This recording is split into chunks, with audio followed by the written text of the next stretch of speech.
আপনি কি এমন একজন মানুষের কথা শুনেছেন যাকে তার পুরো ধন সম্পদ সহ কিয়ামত পর্যন্ত মাটির নিচে ধসিয়ে দেওয়া হয়েছিল?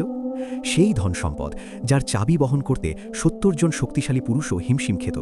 কিন্তু আজ সেই মানুষটি তার সম্পদ সহ মাটির নিচেই চাপা পড়ে আছে। এটি কারুনের কাহিনী।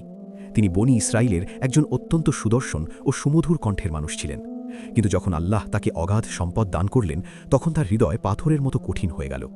লোকেরা যখন তাকে বলল, এত অহংকার করো না, নিশ্চয়ই আল্লাহ অহংকারীদের পছন্দ করেন না, তখন সে উত্তর দিল, এই সবই আমার নিজের জ্ঞান ও যোগ্যতার ফল। সে আল্লাহর অনুগ্রহকে নিজের কৃতিত্ব মনে করল। হজরত মুসা আলাইহিসসালাম যখন তাকে জাকাত আদায় করার কথা বললেন, তখন তার লোভ জেগে উঠল।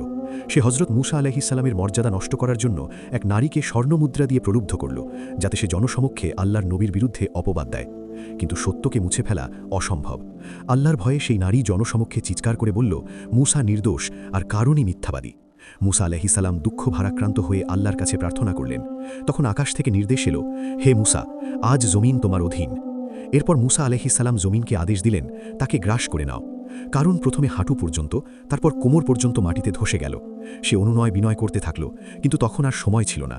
জমিন তাকে তার প্রাসাদ ও সমস্ত ধনসম্পদ সহ গিলে ফেলল। অবশিষ্ট রইল শুধু মাটির ঢিবি।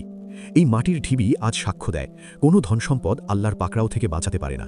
কারণ যখন সম্পদই উপাস্য হয়ে যায়, তখন তার পরিণতি হয় কেবল